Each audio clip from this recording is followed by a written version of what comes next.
Hello and welcome to PAXTON ROAD TV. This is your preview show for the game Spurs versus Southampton on Wednesday. What a day it's been today.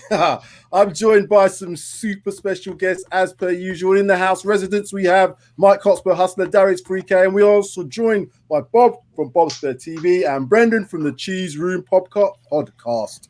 How are we doing? Are we all kind of settled for a little while at least after the 24 hours that we have had in the life of football? Wow. It's been absolutely mental. That's all I can say. It's mental.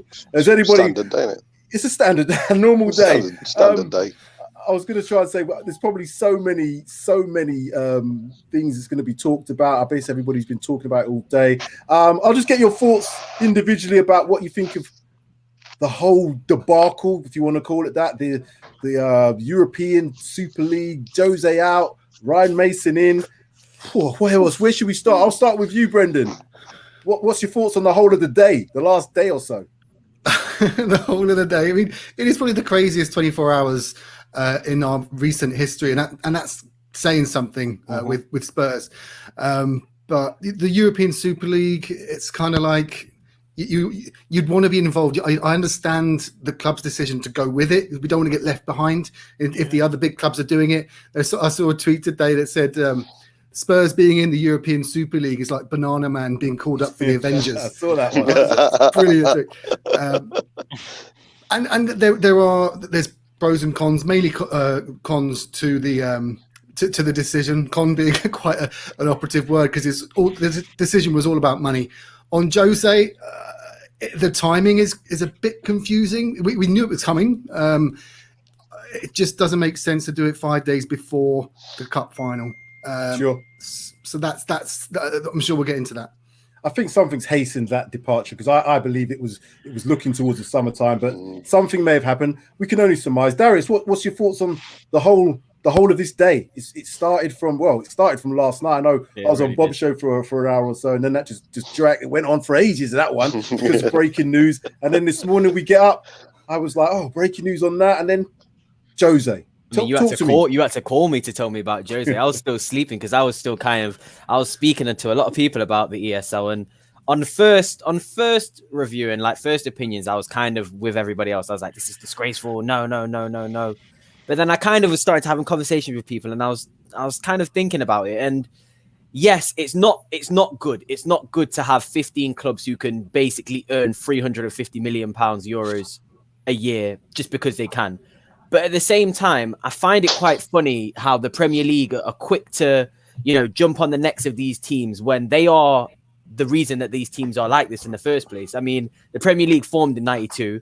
They wanted quick, rapid expansion of their league, and they did that by effectively selling their soul and allowing these billionaires to take control of these clubs and buy them and develop them into these elite clubs. And now what we can see 20, 30 years later is these clubs realizing their worth is more than the Premier League, and that the Premier League needs these clubs, and that the money that they're receiving isn't what they think that they deserve. And they want to go and basically make their own league and make their own money without any governing body telling them otherwise. And it's not right. But at the same time, I'm not going to say that I'm against it, because I can kind of see why they would do it. I mean, again, UEFA, I think, have got their fingers all over this. I think that UEFA, being obviously the owners of the Champions League and these domestic leagues who basically are given 4 spots into the Champions League, UEFA are basically, in my opinion, controlling these domestic leagues to basically go against this European Super League, because it's going to destroy their competition. And for me personally, if I have to sacrifice the UEFA Champions League, I know it's a great competition, but UEFA are not an all-saint governing body. They are riddled with corruption. They are no better. And just to add on to that as well, their reforms that are coming in 2024 are also taking quite a similar route to the Super League, in the sense that there's coefficients and there's reasons and there's ways that teams can get into the Champions League without even having to finish in the top 4. For example, Arsenal, I think the rule said that Arsenal could have a better chance than Leicester currently. So I don't want people to I don't want people to forget that, like, you're siding with UEFA, a corrupted company that everybody hated a few years ago. So it just makes me laugh, that side. And I think that that's the reason why these domestic leagues are so strong against it, because UEFA are so scared that they're going to lose their competition. So I'm very much, and maybe because I am younger, and I have noticed it's a lot. Gary Neville and a lot of these people who are slightly older than me are against this because of traditions. But I'm younger. I'm kind of, I want to see what happens before people shoot things down, because I just think it's ironic how the Premier League and UEFA are quick to shoot the ESL down when they are basically what they were 20 years ago, 30 years ago. I just find it ironic. Mike, do you think this is a good thing for football? I think if it's done in the correct way, it could be good for football. I sit very much on the fence. I'm just waiting to see what happens, because it's all very well us shooting it down. It's like, oh no, this is an outrage. This is all about greed, etc. And I mean, I won't. Darius has already pretty much mentioned the Premier League, and when that was formed, the noises that you're hearing now was the same sort of noises as you was hearing back then when the Premier League was formed, and the same with the Champions League as well. So I think if there's tweaks and amendments to the proposals for this ESL, then I think it could be good for football. And I'm always of that opinion of, with change, it always brings opportunities. So, and also, sorry, Mike, I just think that what the issue is as well is you talk about negotiation and opening up talks. UEFA, like Seferin, the head of UEFA and the Premier League, have condemned it straight away without even opening up negotiations. So it's kind of like, if you're now going to go to the talking table now, it's going to be like already an awkward situation anyway, because you've kind of already tried to shoot this down, and it's like the Premier League and those big six teams are so important to the Premier League. They can't deny that, and if they're going to kick them out, they better have a plan for that sustainability of the Premier League post those six teams leaving. I don't think they can though, Darius, because the amount of the Premier League can't afford to pay what these top six. We're talking about specifically our domestic league. The top six clubs, the Premier League can't afford to pay them what the ESL are proposing. The Premier League can't afford to. There's some big sums of money we're talking. Huge sums of money, huge, which they cannot compete with. They can't. Bob, I know you spoke at length on your show yesterday, but just give us a summation of your thoughts at the moment in terms of the whole thing. I know there's still more detail to come out, but obviously I know you've got your own thoughts about it. What do you want to say? Well, like Darius, I'm a youngster of today, and it's only a year older than me. That's it. And you're right, Darius. It is a generational thing. But I think, like Mike says, I'm in the stand back and wait and see kind of camp. It's the way I look at it. So the Premier League planted the seed of getting all these teams into a pot and make them bigger. And along the ESL have come along with a watering can. Now, the difference is the watering can is a lot bigger than what the Premier League's watering can is, and they don't like it. Unfortunately, they can't compete with it, and that's what it is. The way I can put it into the simplest of terms, how I'm seeing it at this time moment, is the Premier League will stay the Premier League as it is, and the ESL will replace the Champions League. And that's it. The format won't be exactly the same, but the ESL will have a league on its own. There is going to be some major changes in football, and like I said, I think this is designed to do that. Everything has changed. The landscape has changed with COVID and everything. So these guys are looking out for themselves. They obviously want to get the money, but there is this talk about looking after the lower half as well. But that's to be seen. But ultimately, these clubs are looking after themselves. We're talking them sorts of monies. Of course, they're all going to be tempted into doing it, and obviously that's going to be the case. It's a business, isn't it? It's a business, and at the end of the day, this is where we've gone to. Because, like I said, with all this top four talking about, that's the most important thing. That's only down to the fact that it's money involved. So when there's bigger sums of money, there's going to be more of this happening. So again, would Everton have said no? If they were asking to, they've said, and like Brendan says, we can't afford to be left behind, because if we don't enter that, that's Tottenham. You might as well say goodbye to Tottenham, because we just won't survive financially. What the debts we've got, it's goodbye Spurs, isn't it? But like I said, there's a lot of details to come further out. But gentlemen, let's not forget we have actually got a game on Wednesday, and we haven't even touched on the fact that we've now got a new manager in charge. We've lost our manager. But again, I don't want to. I don't Oh, even yeah. want to get into that. We've got talking points tomorrow, which we're going to talk about, and I know that Bob's on there tomorrow, so we'll get into that more tomorrow. But let's have a look at the league form of Spurs currently. And as you can see, we're in 7th place. We're on 50 points. We are 5 points off that top 4 place. 5 points off West Ham, who currently sit there. With this new change, is there a potential? Is there a slight glimmer of hope, given 6 games left? We know that certain teams maybe, look at Leicester, lost the last 2 games. I know our form is not great at the moment, but is there a glimmer? Is there a glimmer of hope for us to get back into this race, or at least put some pressure on? We like to put pressure on. Brendan, I'll ask you the first. Do you think we have an opportunity to get back into this race? There's mathematically, yes. It just depends on what our form is like in the post-Mourinho era. I think it's going to be Chris Powell and Ryan Mason that's going to be taking over. Bizarrely, Ryan Mason's sort of leading it up, but Chris Powell is by far the more qualified. Yeah, he's more experienced. More experienced, yeah. I think maybe we'll sort of see a sense of the shackles are off a bit, and I think we will have a bit of a reaction to this. Jose clearly had fallen out with a number of the players. I think by the end of it, it was just Kane that was fighting for him. The others we saw in Zagreb, they really don't want him to succeed, and eventually that's led to this. So 5 points off West Ham, it's doable. They're not great. They just lost to Newcastle, which puts our 2-2 draw in perspective a bit.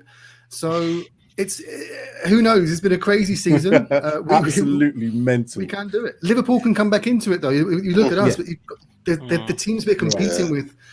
We have to look at as well. But I think we can do it.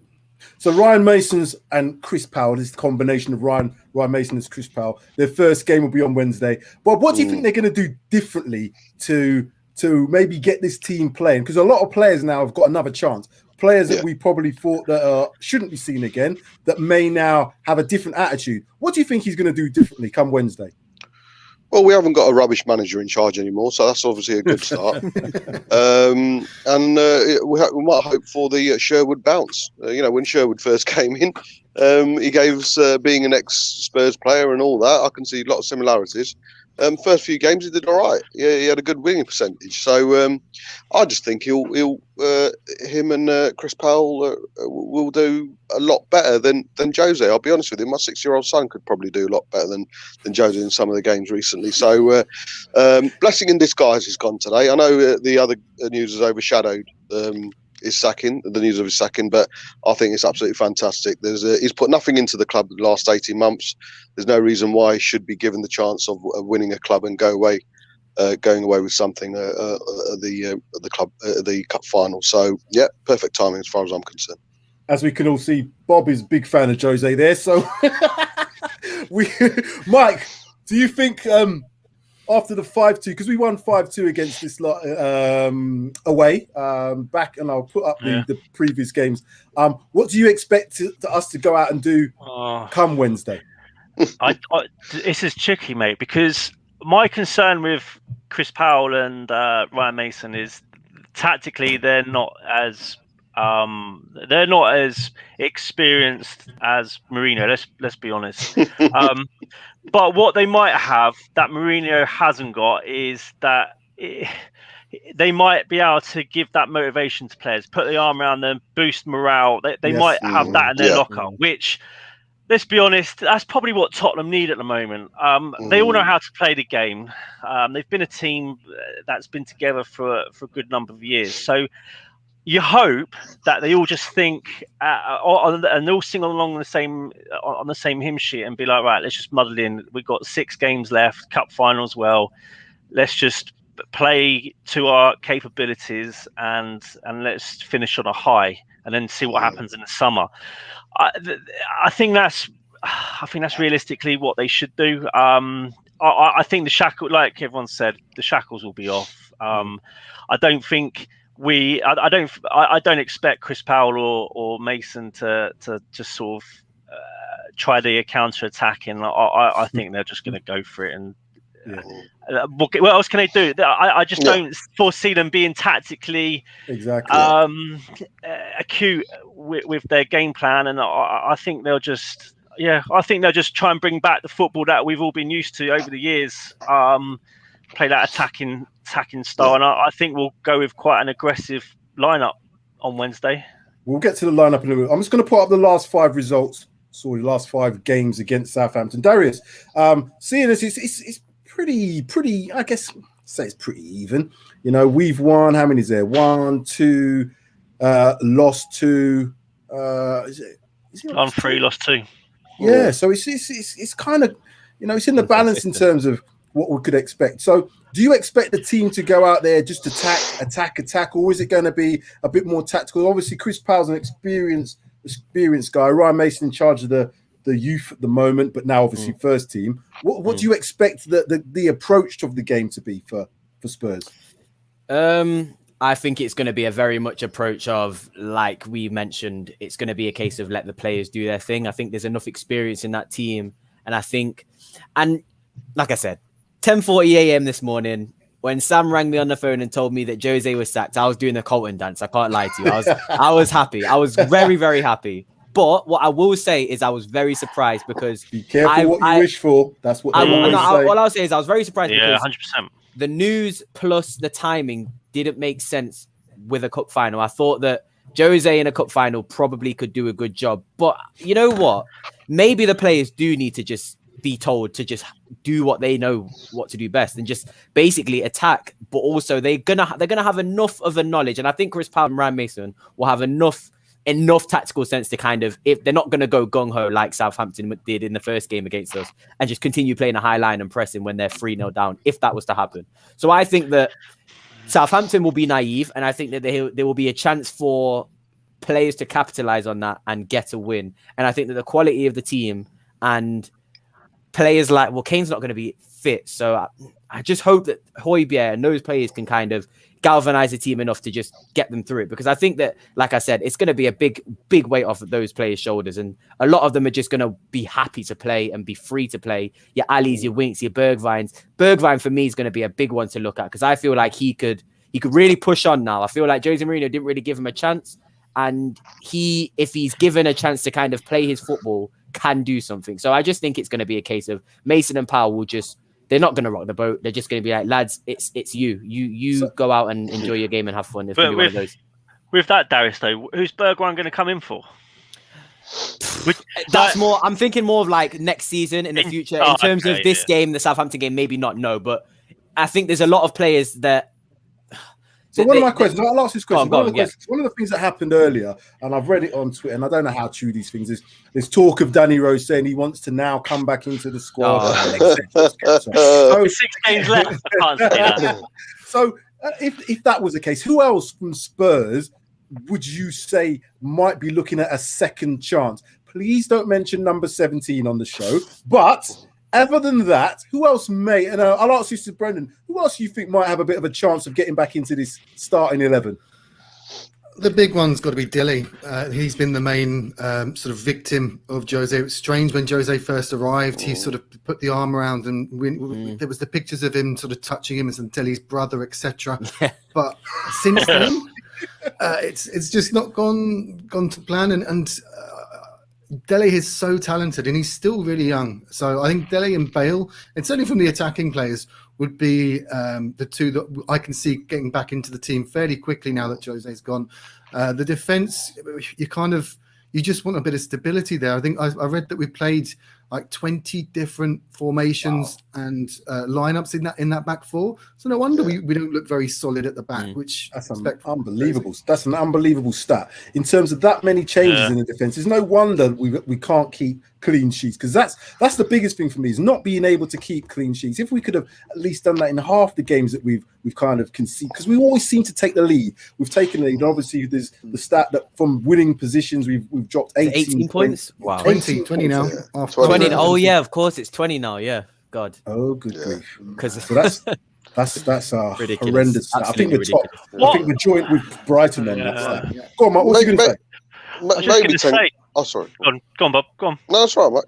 I was just going to say, do you think Ledley would be involved in the setup somewhere? Because it's all been very sure. quiet. Very good question. That he's got to be around. He's got to be around the team. They can't just. What was he doing? I can't remember what he was doing before. What was he doing before? I think it's probably kept out of the limelight, Mike. Purely and simply, I think he'll have a lot of say in or an input into our next manager. Because I think whoever comes in will have to have Ledley in and around purely and simply because his Spurs. He's not been sacked. That's been confirmed. Yeah. How I see Ledley is similar to how Duncan Ferguson is at Everton. Whoever the manager comes in, he just stays. Ledley's an ambassador for the club. It would be a suicide to get rid of him alongside Jose because I think it would just be meltdown because of the player he was, and the person that he is around the club. I think his inexperience is maybe one of the reasons why they didn't just say, "Here you go, Ledley." But I'm not sure why they didn't do a similar thing as to what Ryan Mason with Chris Powell. Maybe they could. That's what I was gonna say. Like, I mean, Mason's 29 years of age, and why I don't get why is Ledley King not gone in with Chris Powell? Why Ryan Mason? I unless it's something to do with qualifications. He may have said something. Yeah. He may have said, "Listen, I've been under this heat with Jose." Maybe they thought about just putting Ledley in. He was involved obviously with the Jose setup. I know he's not directly linked with Jose's team because they've all gone now, but he may have felt, and we're only surmising here, that it might just have been just take a little bit of heat off myself, just be in the background, and then maybe next season come back in. I just think he wanted to learn. I think he just wanted to learn. I think when he became, because it was quite late into Jose's tenure that he was introduced into the coaching staff. I genuinely think Ledley King's there to learn. I think he will probably have more of a role in Tottenham's youth teams in the future, maybe similar to what Ryan Mason is doing now. I just think Ledley King was probably thinking he's probably one of the best managers to learn from, and he's still at Tottenham. And I think, like you said, I think Duncan Ferguson, his role is very similar. Obviously, Duncan Ferguson was temporarily manager at the time, but I think he will come in. He probably won't be the first team assistant per se under the next manager. So I do think the next manager will bring in a lot of backroom staff. But I think Ledley King, being a Spurs man, being that ambassador for Spurs, is probably the perfect guy. And also, he's a centre-back who I believe there was an improvement in the defence. And I do believe he probably did have some sort of influence or say in that. So I do believe he has some sort of qualities that he can bring to that team. And I do believe he's got a good relationship with those players as well. So I think it's just a win-win to have him around. I don't think he's gone anywhere. And I think, like you said, keep him out of the light. Obviously, everybody loves Ledley King, so you don't really want to make him seem like a bad guy in front of Spurs fans. And with regards to one of the players, or hopefully some of the players who might actually think they get more of a chance, I really hope they put Tanganga in centre back in the centre back instead of sorry. Well, for me, moving forward, it's Tanganga and Rodon for the rest of the season. If you want to get two centre backs to sponge in as much experience, mate, the Premier League's an ongoer. I think top four's is going to be a bit out of the way. Cup final, maybe. Yeah, have rethinking. Remember, Rodon's cup tied for that. But for me, Tanganga, in my eyes, in my opinion, is probably one of our best centre backs there. And he needs to play in centre-back. And in an ideal world, he'd play alongside Toby and sponge as much experience off him because Rodon has that experience. But, I mean, it's going to be... I honestly wouldn't know how to name a starting 11. Either they're going to go stupid and crazy and change everything, or they're going to... sit with a tried and tested. You're going to be interested in my Have you got a predicted? Did you actually make a predicted one? Yes, I do. Always. I want to see this. Always doing that. Brendan, I know you've got to leave soon, so I'm going to quickly just get on to some stuff here. So this was the previous lineup, and courtesy of Spurs related for the graphic on this one. I hope you can see that well. We had Lloris in goal. We did have a back three that consisted of Rodon, Alderweireld, and Dyer, although Rodon was the centre of those three. We then had a right wing back of Aurier, left wing back Reguilon, Sissoko. Oh, I did. I've made a mistake. I did it. I've called his name. Anyway, we had number 17 and Højbjerg in the centre of midfield. Ndombele just ahead. Son and Kane supposedly, I should say, the front two. Although it was such a mismatch of a shape, I don't know what we were playing. Nobody really, apart from Kane, and I think Lloris had a good game. I say Rodon was probably our best defender, but how can you call us the best defender when we had two? They literally had effort of goal. So I'll just put this up. This was the stats from the previous game as well. 18 shots to our 12, 7 shots to them, 3 on target for us. So Everton were in the ascendancy, but I think it was just a really bad performance from us. So just going back to that previous lineup, do you think that's going to be a shape, or are we going back to a back four on this one? Back Surely four. you must be going back to a back four. Yeah. Back four. I'd say back four. Yeah. Is it, Try to I've test got- it, and it's safe. I've got to run quickly, so but guys, it's been great chatting. Thank you for having me. Thank you very much. Brendan. Thank you very much. Thank you very much. Cheers, guys, and Nice here's one. up See for you the win against Southampton tomorrow. Yes. We'll see you again soon. Always, mate. Come on, Cheers, you Sam. Spurs. Cheers, Come on, Brendan. you Spurs. Cheers. Right, back And there to were our four. score now. Yeah, the four. So this game, I think we should win this game. As I said, I've looked at Southampton recently. They are, let's say, they're not the best of teams in the world at the present time. Nor are we currently, but Partly that not being- their fault, but yeah, I agree. Yeah, but given, I always look at this factor that we've got somebody in, and time and again, I'm not sure whether the timing was one that was kind of agreed through the Spurs hierarchy or it was forced upon them. Time will tell about that. But in terms of a predicted starting 11, Ryan Mason, I think, is going to bring in players that potentially he thinks should be playing. And what I mean by that is the likes of Alderweireld, the likes of Gareth Bale, these players who I don't think have done anything wrong in terms of their performances really, but have just been alienated by the previous manager. So this is my predicted. Let's have a look at this. Let's have a look at this. Not too bad. I thought it was going to be a lot crazier than that, you know. No, I thought it was well. I thought I was going to be seeing Winks, Ali. Oh, you Bergwijn. crazy. I thought I was going to see all Sam, that. you made a That's mistake, buddy. What's Sam, right? there's a mistake. There's a mate. You've missed the number 17 in midfield. Simon, if you're watching Premier Hotspur TV, what you did when you called him and said he should never play again, I don't believe. But everybody's probably going to get a bit of a clean slate. But in terms of a start 11, this is my justification. This Lloris in goal. I think again some obvious ones in there. Lloris is going to be in goal. I believe the two best fullbacks at our club currently are Aurier and Reguilon. I think Davis is still injured anyway, so I don't think he'd be pushing any pressure on Reguilon not to start. Although Reguilon hasn't played well the last few games, but again, that could be for a number of reasons: lack of confidence, lack of belief by the manager. I think Rodon and Alderweireld. How do you think about Rodon and Alderweireld starting as a partnership as a back two? Yeah, perfect. I'm cool. Fine. I'm cool. I think I kind of agree with what Bob said about the whole Tanganga and Rodon thing. I think going forward, I think there's nothing to, in my opinion, there's nothing to play for in the Premier League. So in the Carabao Cup final, I wouldn't really start. Well, actually, no, Rodon's cup tied, so you might need to start those two. But I just think that Toby, how long is he going to be at the club for? We're going in the market for a new centre back. I think that going forward, it's probably going to be the new centre back plus one of either Rodon or Tanganga. So trying them out as a partnership, seeing what they can do, letting him play in centre back. I agree with that. But for now, for solidity and to maybe secure a win, this would probably be the ideal partnership to go for. Spot. The squad that the lineup you've got there, that should be the lineup for the rest of the season. You think? Yeah. Because you can't. There's too much. There's too much commotion, too much going on, unsettlement. Toby coming in offers that, like you said, he's solid, he's experienced. He'll take command on that back line, and that's what Spurs will need. Okay, I get your point about Tanganga, but I honestly, I'd be nervous if Rodon and Tanganga were our centre-back partnership for the rest of the season. If we lose this game tomorrow, then you can definitely, definitely wipe off top six. And then, like you say, if we've got nothing to play for in the league, then maybe Tanganga and Rodon, nothing to lose, play them for the rest of the season. One thing, guys, I'm just going to say, Mike, sorry to interrupt you. Do you think there's going to be an influence on the starting 11 on Wednesday based on the fact with the cup final on Sunday? Because I didn't really take that into consideration. I just kind of thought about the best team available possibly to Mason and Powell. But again, because there's a few players that I think are a little bit fatigued, Højbjerg being one of them, would it be a potential that he might not start on Wednesday?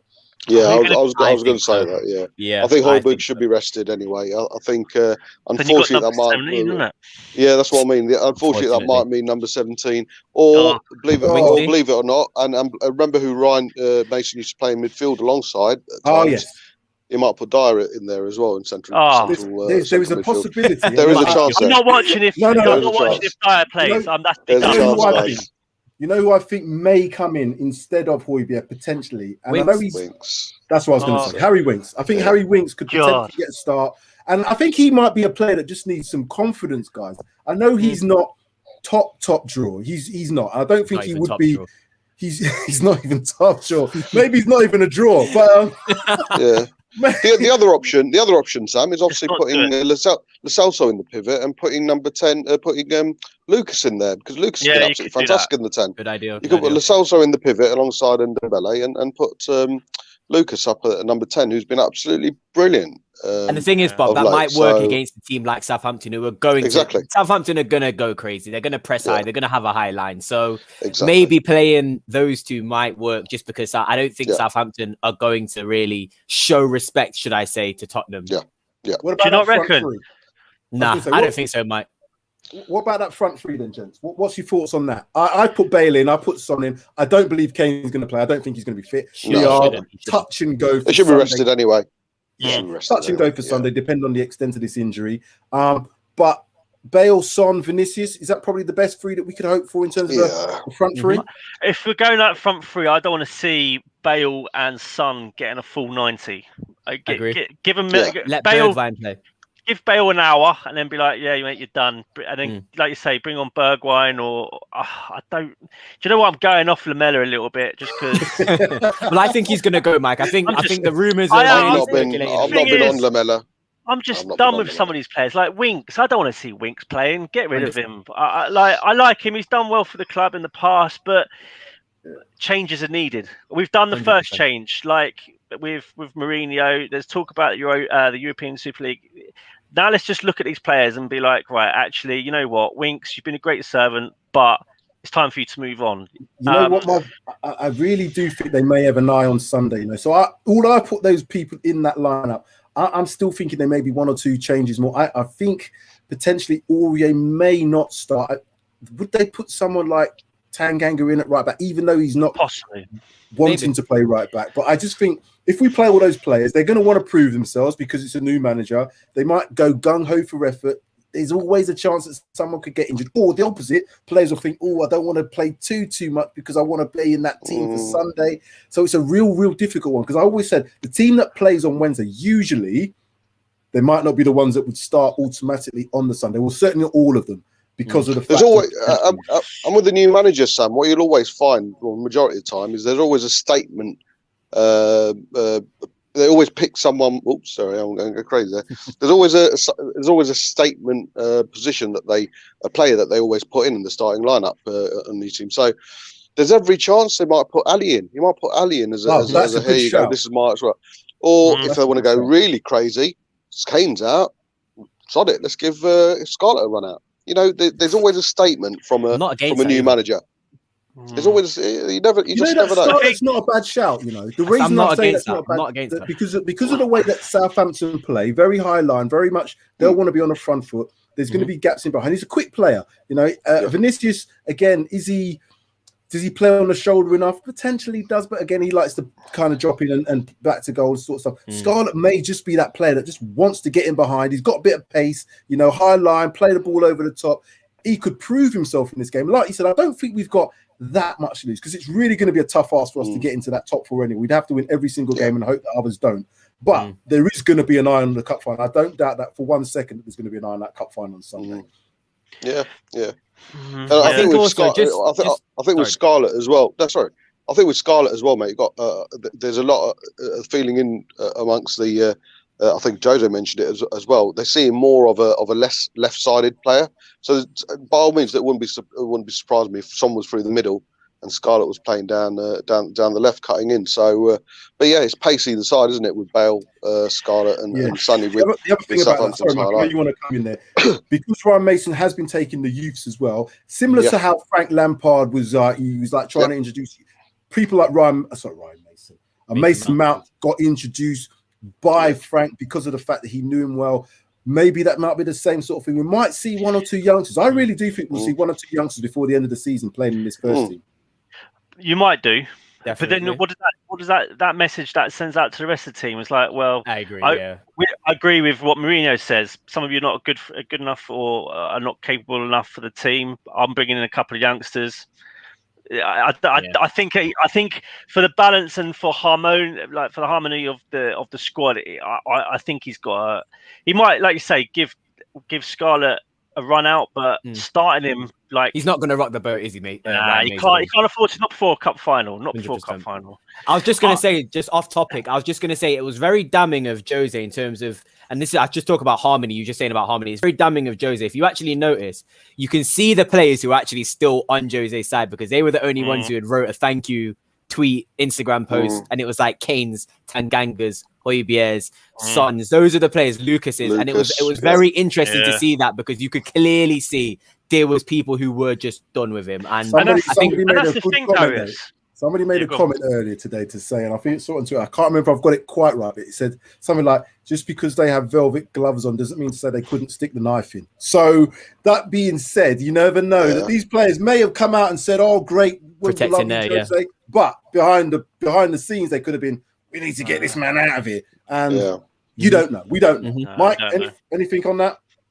No, I just think silence speaks of a thousand words sometimes, doesn't it? The silence of some of these players is really spoken volumes to me. And those players, I'm being honest here. Those players that haven't been on side, it's not a coincidence that this has happened with Jose. We've seen it with Poch.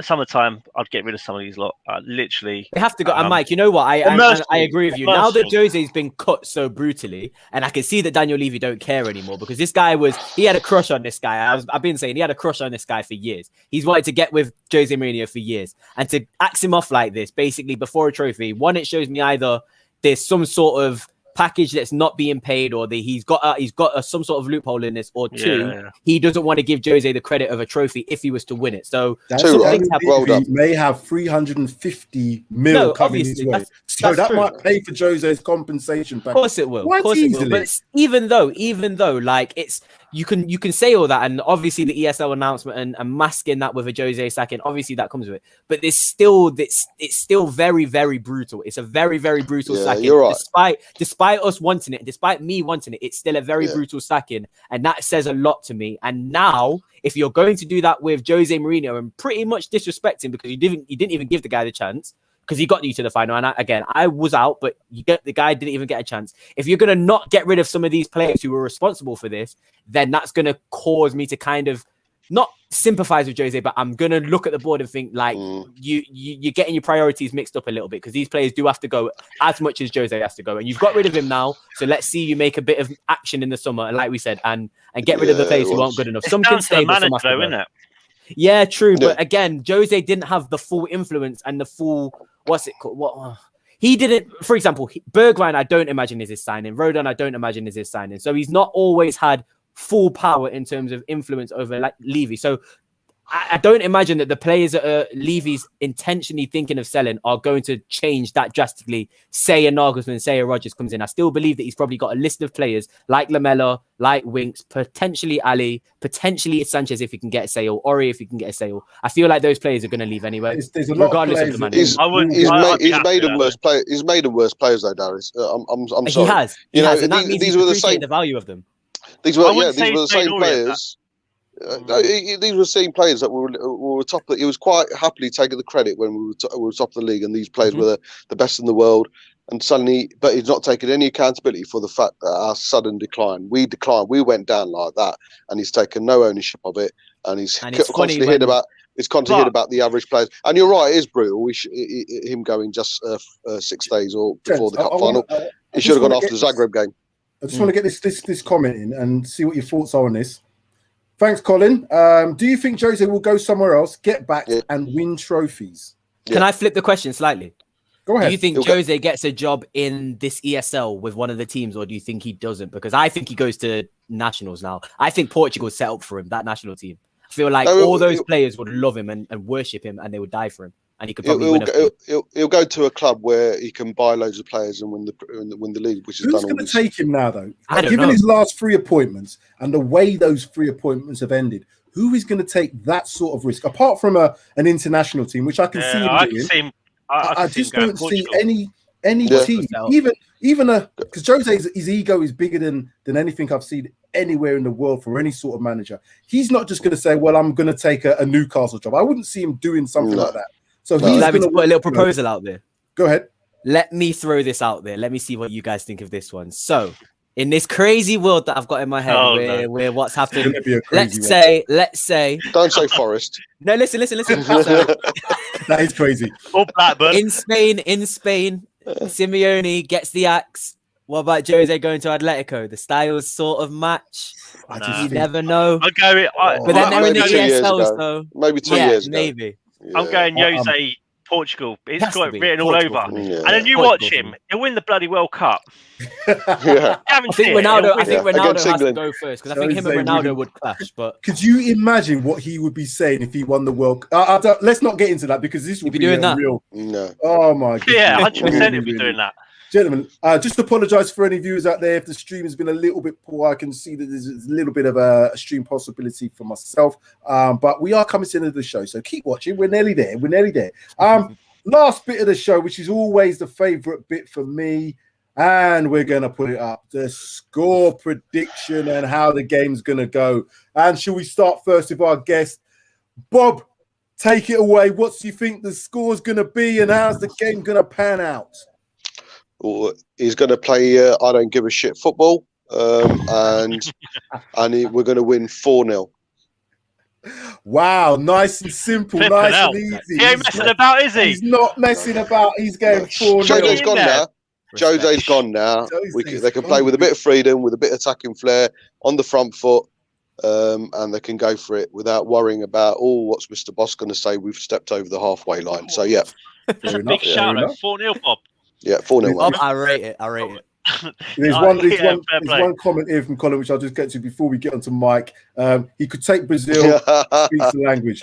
Neymar would never, ever. Neymar wouldn't do that. He loves him, though. He loves him, doesn't he? He loves him. I can't see that. Mike Hotspur Hustler, what's your thoughts? Score prediction? Bob said 4-0. No messing about. He's gone straight in there. Clean sheet and everything. Are you saying, Mr. Hotspur Hustler? Do you know what? I honestly don't know. We're in the land of the unknown, and I honestly don't know. Like, what am I going to do? I'm going 2-0 Tottenham.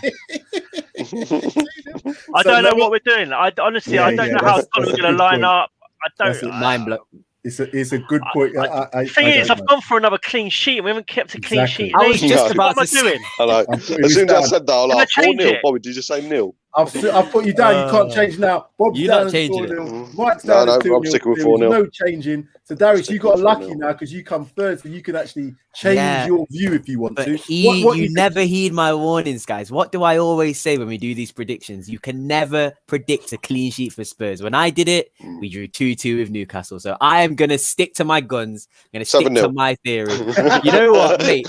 Against that Southampton team, they'll probably take another 9-0. They probably would, but no, I'm gonna go for 3-1 because I do believe that Bob is right in what he's saying. I just think that there's going to be a lot of players that are going to realize, wow, if I go past that halfway line or do a few step overs, I won't get shouted at. And I think they'll try things and they will sort of play with a little bit less fear. And I think that will be shown on the pitch. And I do think the opposition will also help with that result because I think that Southampton won't really learn from any mistakes. I think they might even look at us and think this is a vulnerable Tottenham. The fans don't like them. ESL news might be a chance to, you know what I mean, get people. You never know. So I think that Southampton will get a little bit naive and we'll be able to, quality-wise, if Bale's on that pitch, if Vinicius is on that pitch, if Son's on the pitch, I think those three alone should be able to score 3 goals between them against that Southampton team. And that Southampton team is ravaged with injuries as well. Let's not forget. They aren't fully fit. So I'm not quite as gung-ho as you guys today. The reason being is because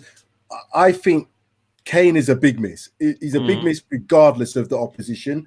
I think some of these players are a little bit tired. I think some of these players will have a bit of an eye on the game on Sunday. For that reason, I still think we'll be dominant in the game. I still think we'll create chances. I still think there'll be us as the main threat because of the way that Southampton play, because they play a hard line. So it's going to give us that opportunity getting behind. But it's that finishing aspect of it. Apart from Kane's finishing on the game against Everton, we didn't look like scoring. And we only scored because of the mistakes anyway as well. But the finishing of Harry Kane proved to be the difference. and we didn't lose that game. It was 2-2.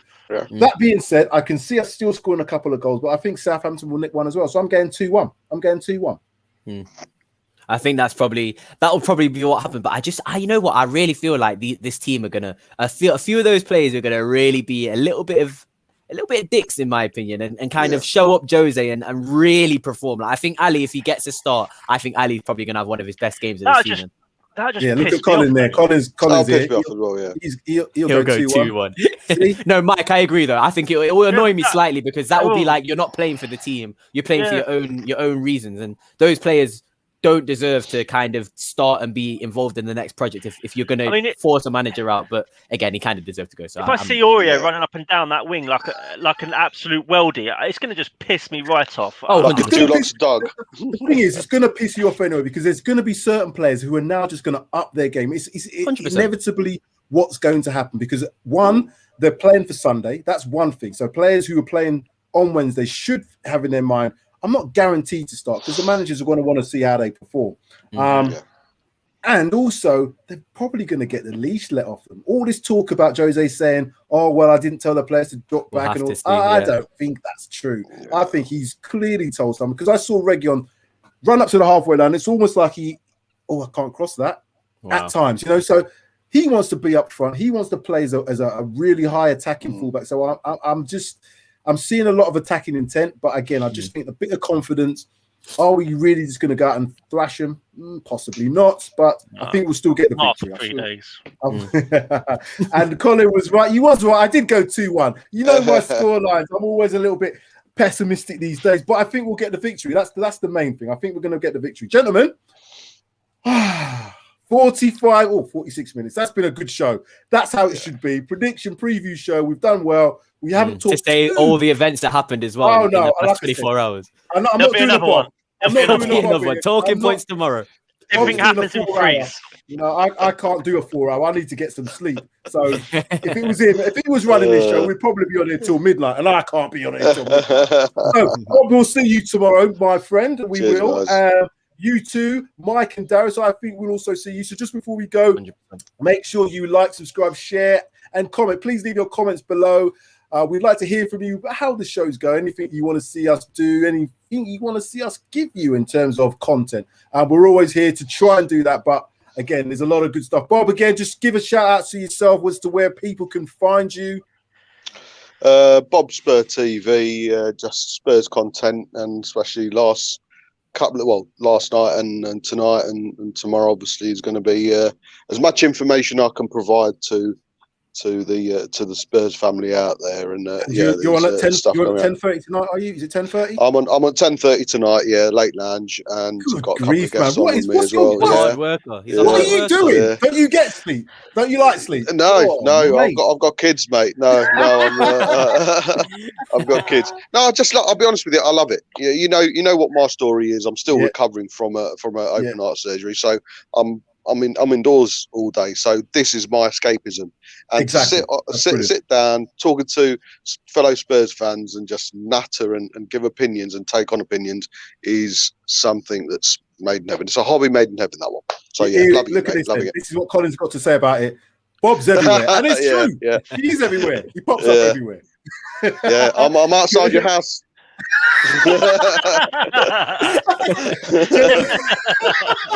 Gentlemen, it's been a really good show. I need to go and check out the window if he is there. Just in case. Anyway, thank you very much. And again, PAXTON ROAD TV, please support us. Please support Bobspur as well. He's one of us, so we want to make sure. Come on, you Spurs. We've got to get a picture now, haven't we? Come on, Spurs. 100%. Gentlemen,